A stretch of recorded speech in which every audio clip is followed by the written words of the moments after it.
Has DC Comics Wonder Woman just started a civil war with the United States of America? Looks like that just might be the case. What is up, Earth's mightiest subscribers? It's Blur Without Fear. Welcome back to the channel. Alright, today's video, I'm going to be talking about Wonder Woman #1, written by Tom King, with art by Daniel Sampere, and color by Tomeo Mori.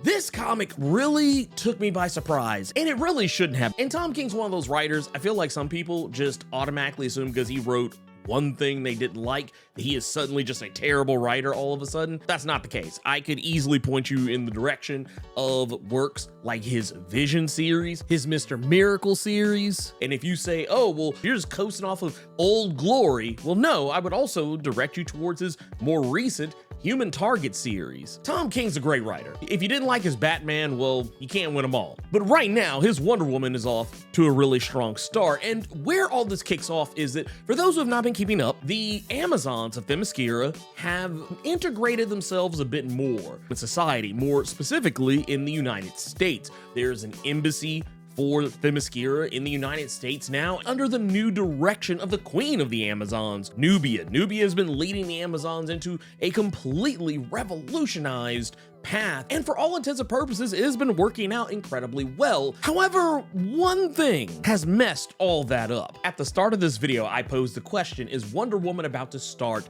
a civil war with the United States of America? The real truth behind all that is that it's not so much that she has started a civil war between Amazons and the United States of America. Someone else behind the scenes has. Now, there are definitely some actions that Wonder Woman takes as a direct result of this new villain referred to as the Sovereign's actions, but to give you the layout of where everything is right now, it's revealed at the very beginning of the series that an Amazon, a woman by the name of Emily, was in what I can only refer to as a biker bar, and while she was playing pool, she was seemingly sexually harassed, even implied that in some ways even sexually assaulted while she was trying to take her shot, and someone gave her some unwanted advances, touched her in a way that she did not abide by in any way, shape, form, or fashion, and ultimately, she killed him. Not only did she kill the person who assaulted her, but also, within the same moment, killed 18 other people, racking up a body count of 19 people getting sent to the upper room. And what's made even more interesting by this is that, and I love how Tom King does this because only Tom King would write something exactly in this way, but Tom King is actually showing us how mainstream media is addressing this story and how it comes from so many different angles, but at the same time, all falls down onto the same narrative and the expression that the United States of America is worried that the Themyscirans are waging all-out war on American values. What's funny about this is that the way all of this is framed, the only time we really hear anyone talking about American values is when it's a man that's talking. And I know, I'm gonna go ahead and say right now, there's gonna be a lot of dudes, I can just already call it right now, they're gonna be completely triggered by this story, because it is actually revealed in the story that of the 19 people that were killed, all of them were men, and that the 2 women that were in the bar were left completely unscathed. And the idea that this is an attack on American values, because there are men who are depicted in the story as pretty much openly saying that they're worried that the Amazons are trying to get rid of all men and make America just like where they came from. It's a very common argument that is thrown out, and I want to put this out, it's actually a very unfounded argument that people use when it comes to trying to address immigration, people coming from other countries to live in America. People always draw this conclusion that the people who left their countries of origin are coming to America to try and make America more like the place that they left, when in reality, and what I think a lot of people just don't understand, is that there's a reason why those people left their country of origin, very likely because they didn't want to be in the place that they used to be. So why would anyone try to turn the place that they have moved to into the place that they're from? If anything, try to do the opposite of that. But when people don't naturally assimilate the way that other Americans feel that they should, Americans tend to expect people who immigrate to just give up their entire identity, give up their language, to give up their culture, jump in on the whole nuclear family thing. People tend to conflate those things, and it's kind of here where Tom King is addressing that. The Themiscyrans who live in America are adapting to American ways. The one thing they're not adapting to is the nuclear family, but that is honestly not American values. America was not founded on those values. The nuclear family is a concept that's really only been around since the 1920s, so you can make an argument that it's only lasted 100 years, and while America is a very young country, that's not exactly what America was founded on. But I digress. The whole point here is that Tom King is making a very huge political statement with this comic, using the Amazons as an allegory for immigration and also using them as an allegory for gender roles in the country. And I like the way this is all set up because it's all much ado about nothing, just as it is in real life.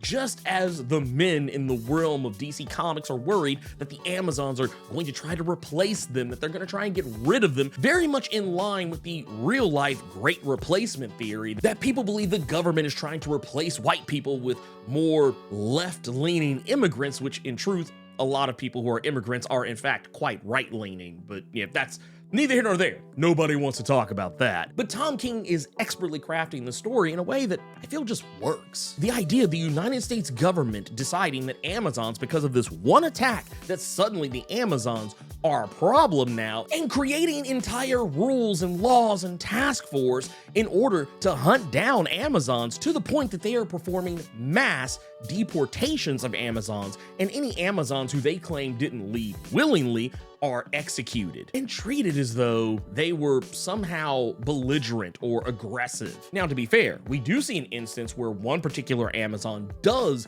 attack the men who come to try and deport them, because it's already gotten across the globe that Axe, the Amazon extradition entity, has already killed 300 some odd Amazons.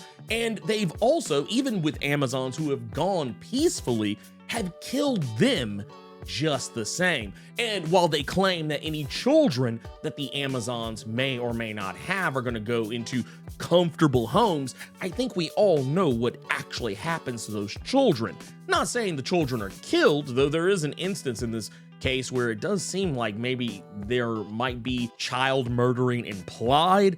But I think the reality of it is that they're being put into foster care, thrown into the system, and completely forgotten about. Maybe even potentially re-educated. Once again, Tom King is using this comic to spin a lot of plates on political and social commentary. The idea of how police often over-police and end up killing people who, honestly, didn't even do anything wrong enough to actually warrant being executed publicly. That said, who are the culprits behind all of this? Well, for one, we have one villain who is put in front of us by the name of Sarge Steele. Now, Sarge Steele is not a new character. Sarge Steele has actually been around for quite some time. He's a character who has existed in DC Comics since 1987, having made his first appearance in Legends #3 in January of that year. That said, he is also a character who is not necessarily a bad guy. He's more of a morally ambiguous character, but for the intents and purposes of this series, he is effectively an antagonist. He is working with Axe and the government to try and get rid of all Amazons. And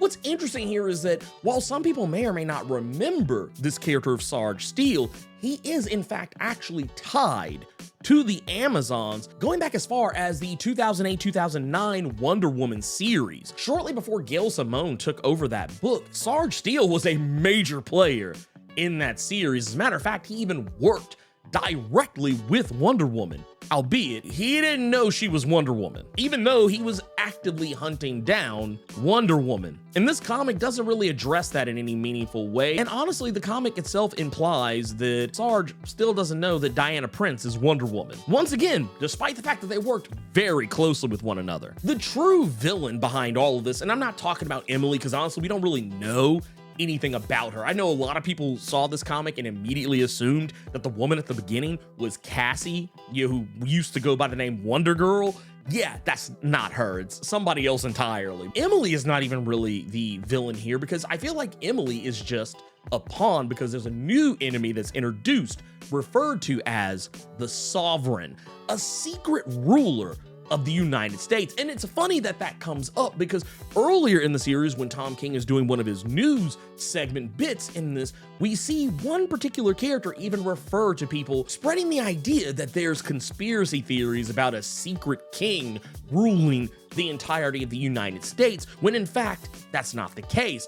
But the truth is, that's exactly what's going on. The Sovereign is someone who is at least old enough, has existed long enough to been there at the inception of the United States of America, and has seemingly stolen an artifact from what was very likely Amazons living in America at the time, having stolen something referred to as the lasso of lies. And I think it's safe to say that the Sovereign has been using the lasso of lies to not only obfuscate his actual existence to the United States as a whole, but also to control the United States from the shadows. The Sovereign doesn't make himself known. He doesn't rule in the light. He rules from the darkness. And I'm gonna go on a limb and say that the lasso of lies, it is very likely the reason why the Amazon we see at the beginning of the issue, Emily, kills those 19 people. I could be wrong in that, but just makes too much sense to not be the case. But we do know that whatever is going on here, Sarge has no knowledge of the Sovereign. He just simply works for him, and even reveals as much when Wonder Woman pieces him up as well as his Axe soldiers. And the thing I find even more crazy about this is that because all the other Amazons for the most part are exiting the United States, Wonder Woman is the sole Amazon right now who is actively working against the United States government, because Wonder Woman is all about the truth, and she's not going to just let this lie. She knows that something's not right, and she's going to get down to the bottom of it because that's what Wonder Woman does. So that puts both her and Sovereign in this really interesting dynamic, because you have a paragon of truth on one side and a paragon of lies on the other. I like the dynamic and the setup here with it, and I'm hoping that Tom King maintains the same tone with the story, because I feel like there's so much more room for so much more commentary. And I feel like, especially with Tom King's past, his history, his occupation outside of writing, having worked for the CIA, he's got some commentary to put here on this. This book is only one issue in, but it is already off to an amazing start. I know it's gonna trigger some people. I know there's gonna be some people who aren't gonna like this book, and that's fine. I don't really care. But I will definitely say, anyone who says they don't like it because it's, quoting fingers, bad writing, you are lying to yourselves. You are absolutely positively lying to yourself. This book is written very, very, very, very well. I think it's safer to say you probably got triggered by something. And it's much easier to say book bad than to reveal that you're butthurt about something. So there you have it. But anyway, if you were not triggered by anything I just said and you enjoyed this video, Hulk smash that like button, and if you want to see more videos like this one, make sure you hit the subscribe button and tap that notification bell so you get more just like it. Thank you so much for taking the time to watch this video, and let me know what you thought about Wonder Woman #1. Keep it plus ultra and sound off in the comments.